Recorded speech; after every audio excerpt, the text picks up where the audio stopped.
Bertobatlah sebelum terlambat. Inilah tema kebenaran firman Tuhan.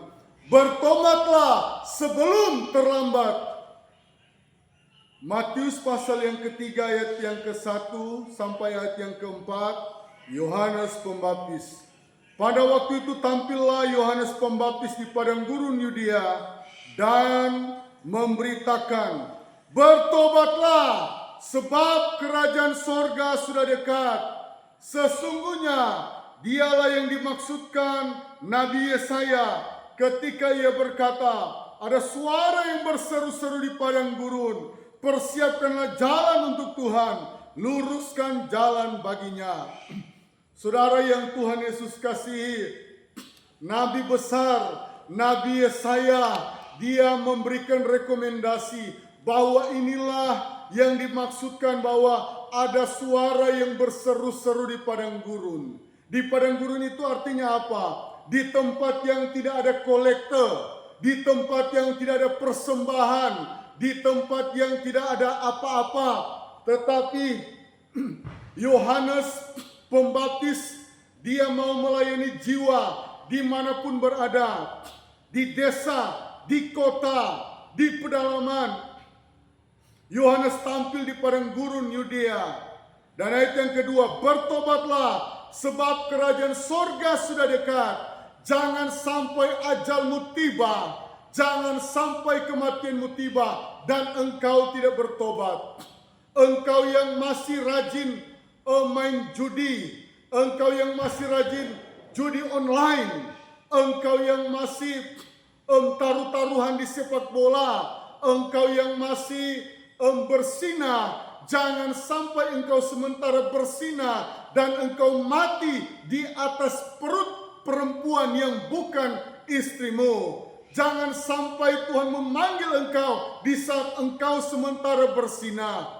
Karena apa? Kalau itu terjadi, berarti engkau, alamatmu bisa jadi masuk dalam api neraka. Karena kematianmu, engkau mati di atas perut perempuan yang bukan istrimu. Mati di perut 02, mati di perut 03, bahkan mati di perut 04. Tuhan tidak mau yang seperti itu. Tuhan mau kita, siapapun saudara yang mendengarkan firman Tuhan, Tuhan mau hidupmu berubah.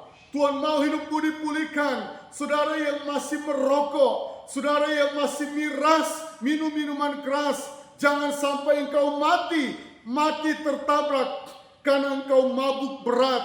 Tuhan mau engkau bertobat. Engkau yang masih pemalas masuk gereja, engkau yang masih nanti 25 Desember baru kelihatan di gereja. Hari ini Tuhan mau engkau bertobat. Hari ini berita keselamatan datang di telingamu. Hari ini berita pertobatan datang kepadamu. Saudara yang Tuhan Yesus kasihi, Yohanes Pembaptis, dia berkhotbah bahkan sampai kematiannya karena dia menegur dosa, lehernya dipancung dan ditaruh di atas baki. Saudara, luar biasa, Rasul Nabi Yohanes Pembaptis ini, dia rela dipancung karena dia menegur dosa. Saya juga mau menegur dosa saudara karena saya mengasihi engkau. Engkau yang masih suka bersinap, engkau yang masih sembunyi-sembunyi di hadapan manusia. Boleh kau bersandiwara, tapi jangan kepada Tuhan. Mengakulah kepada Tuhan. Mengakulah kepada Tuhan. Kalau engkau datang mengaku, Dia akan mengampunimu. Tetapi kalau engkau bertahun-tahun hidup dalam perzinahan, bertahun-tahun engkau hidup dalam perjudian, bertahun-tahun engkau hidup dalam kemabukan, bertahun-tahun engkau hidup dalam pesta pora. Pesta pora apa itu? Saudara, banyak sekali orang Kristen, mereka merasa bangga kalau mereka jalan ke luar negeri. Banyak orang Kristen mereka merasa bangga kalau mereka setiap hari mereka ada di tempat tamasya A di negara Indonesia. Tiba-tiba sudah terbang ke Italia, tiba-tiba sudah terbang ke Singapura. Bukan itu yang Tuhan mau, tetapi Tuhan mau kita mempersembahkan tubuh kita. Ayat yang ketiga. Sesungguhnya dialah yang dimaksudkan Nabi Yesaya ketika ia berkata, ada suara yang berseru-seru di padang gurun. Saudara, kami sebagai hamba Tuhan, kami mau berseru di media sosial karena ini adalah perintah Tuhan bagi kami. Kalau kami mau cari enak, kami tidak perlu khotbah persinahan. Kami tidak perlu khotbah persinahan karena banyak orang kaya yang akan tersakiti. Banyak orang kaya yang terlibat persinahan, perselingkuhan. Saya tidak mau berkati pendeta itu, pendeta Fani. Dia selalu khotbah tentang persinahan. Dia selalu khotbah tentang perjudian. Saya tidak mau berkati pendeta Fani karena dia khotbahnya tentang kemabukan. Padahal saya masih miras. Sebenarnya saya mau berkati dia, tetapi dia selalu khotbah, dia selalu singgung miras saya, minuman keras saya. Saudara yang saya kasih dalam nama Tuhan, tidak ada rugi tidak ada untung kalau kami menyinggung saudara. Tetapi inilah berita dari sorga. Kami harus sampaikan. Saudara mau terima atau tidak terima, itu adalah tanggung jawab saudara.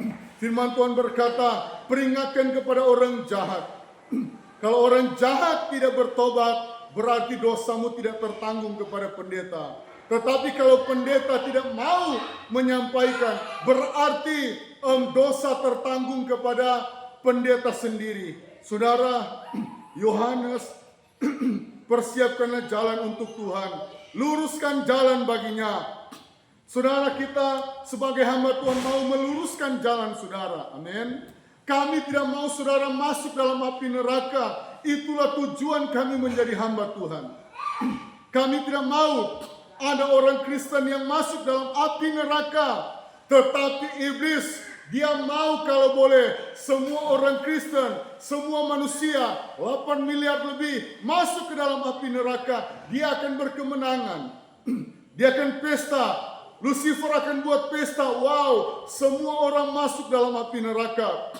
Tetapi Yesus mengutus kami di Jayapura. Yesus mengutus pendeta Kristin di Jayapura. Supaya apa? Semua orang Jayapura diselamatkan. Supaya apa? Semua orang Papua diselamatkan. Orang pantai, orang pegunungan, pendatang-pendatang diselamatkan Tuhan.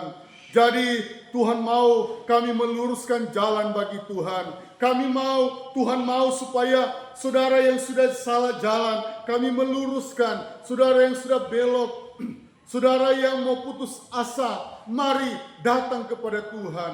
Tuhan akan memberikan jalan keluar. Tuhan akan memberikan kemenangan. Ayat yang keempat, Yohanes memakai jubah bulu unta dan ikat pinggang kulit, dan makanannya belalang dan madu hutan. Jadi makanannya adalah makanan yang sederhana. Saudara, hari-hari ini orang Kristen paling bangga kalau dia posting makanan-makanan restoran. Dia posting kalau makanan-makanan yang berkelas.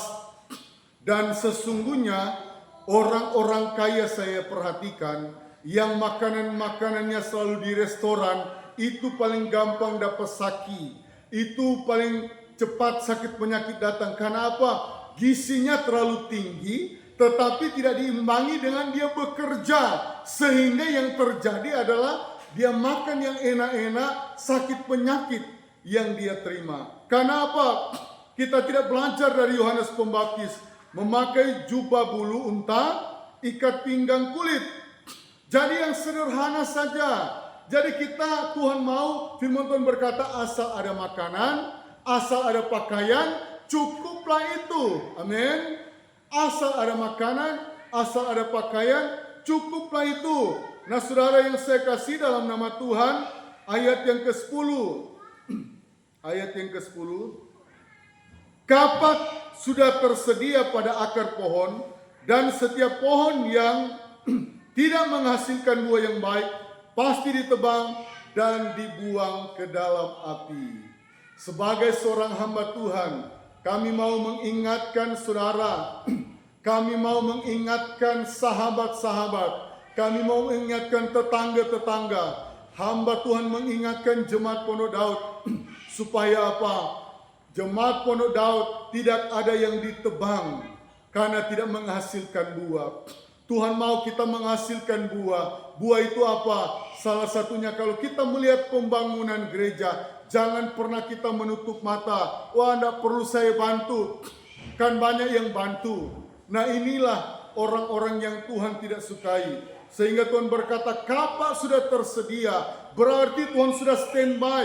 Tuhan sudah di tangan Tuhan sudah pegang kapak.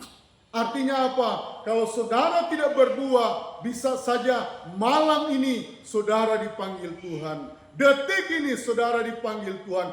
Besok hari saudara dijemput Tuhan menghadap kepada Bapa di sorga. Karena ayat ini berkata, daripada engkau hidup di dunia tidak berbuah, lebih baik saya panggil engkau, lebih baik saya angkat engkau. Dan ayat yang ke-11, Aku membaptis engkau dengan air sebagai tanda pertobatan. Jadi yang belum dibaptis, engkau berarti belum bertobat. Baptisan yang mana? Baptisan selam. Baptiso, Yesus dicelupkan, ditenggelamkan, Yesus keluar dari air. Saudara yang tidak mau melakukan baptisan selam, itu urusan saudara di penghari penghakiman. Kalaupun saya berkhotbah tentang baptisan selam ini, saya dibenci oleh banyak orang, saya dibenci oleh 8 miliar orang yang ada di dunia. Saya tidak peduli, karena yang saya takutkan, yang saya hormati, kalau Tuhan yang benci saya, itu yang saya takutkan. Kalau saudara 8 miliar orang benci pendeta Fani, ayo kita sama-sama benci pendeta Fani, karena dia khotbah baptisan selam. Ajaran gereja saya tidak seperti itu. Saudara mau pilih mana? Ajaran gereja atau ajaran Alkitab? Sekali lagi, saudara mau pilih mana? Ajaran gereja atau ajaran Tuhan? Ajaran gereja atau ajaran Alkitab? Nah, bagi saya mau pilih ajaran Alkitab. Back to the Bible, kembali kepada Alkitab. Alkitab mengajari bahwa di bawah itu Yesus dibaptis oleh Yohanes Pembaptis. Nah, tetapi saya tidak mengangkat panjang lebar ke sana. Tetapi ayat yang ke-11 sangat jelas. Aku membaptis kamu dengan air sebagai tanda pertobatan. Ini ternyata baptisan air tanda kita bertobat, tanda kita taat, tanda kita melakukan firman. Orang yang masuk sorga, saya percaya hanya orang-orang yang taat. Orang yang kepala batu, orang bilang. Orang yang kepala angin, orang bilang. Itu pasti dia akan masuk ke dalam api neraka. Tetapi orang yang taat, orang yang dengar-dengaran, orang yang setia, pasti dia akan masuk sorga. Yesus, dia adalah profesor yang sempurna. Yesus, dia adalah pemimpin yang sempurna. Di dunia ini tidak ada yang sempurna, tetapi hanya Yesus. Ayat yang selanjutnya, tetapi ia yang datang kemudian daripadaku lebih berkuasa daripadaku, dan aku tidak layak melepaskan kasutnya. Ia akan membaptiskan kamu dengan Roh Kudus dan dengan api. Ternyata baptisan air itu lengkap dengan baptisan Roh Kudus. Aku tidak layak membuka tali kasut pun.